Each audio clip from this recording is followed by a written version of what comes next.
Taasisi ya Al-Yatim chini ya uongozi wa Sheikh Muhammad Obo ulitoa misaada ya chakula katika kaunti ya Tana River. Msaada huo ulipata kuwafikia wakazi wa kijiji hichi takriban 200. Msaada huo uliotolewa katika siku ya Jumatatu ya tarehe 24 mwezi huu wa Machi ulijumuisha mchele, maharagwe pamoja na mahindi. Hizi ndo zilikuwa kauli za wananchi. Na Al-Yatim Project Group ni yenye kusaidia jamii kwa sehemu zote na kila mahali katika nchi yetu pendwa ya Kenya. Tunashukuru Mungu, tumezunguka mahali kwingi kwa kufanya mingi, kwa kusaidia mayatima, kwa kusaidia wajane, wagonjwa, wasiojiweza, kujenga misikiti, madrasa, kusaidia hata upande wa shule, wapelekea vitu wanavyostahili kuvitumia wanafunzi wetu na mengi mambo. Alhamdulillah, na leo tumeweza kufika katika Tana River County.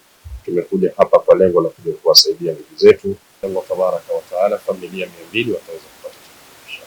Mimi kwanza niko na imani ya kwamba hii haitakuwa msaada wa misho hapa Garsen ama Tana River, kwa sababu ni wiki iliyopita tulikuwa na wafadhili pia kutoka Mombasa, tuliweza kuleta tende hapa na tukagawanya katika hii kijiji na Tulu na pale Bandi Center.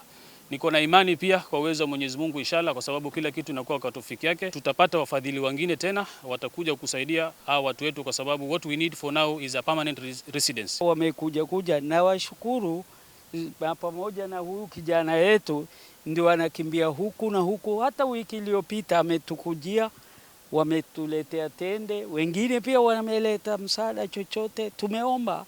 Kwa hivyo nawaomba nyinyi pia msichoke. Kuna zaidi wako wengi, hii 200 ni kidogo. Tunataka 7,000, 8,000. Futari yenyewe kuna wengine hata kifika jioni wajua hata kuna maji wapi watapata futari.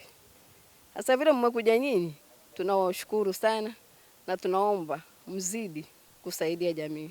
Wakazi wa kijiji hichi waliomba ya kwamba msaada huo usio wa mwisho kuwafikia, kwani wana shida chungu nzima, na Sheikh Muhammad Obo aliwaahidi ya kwamba atawatafutia misaada mengine ili apate kuwafikishia. Nikiripotia kutoka kaunti ya Tana River katika kijiji cha Kalkalchera, nafahamika kama Abdurrahman Alwi, na hii ni Al Hajar TV.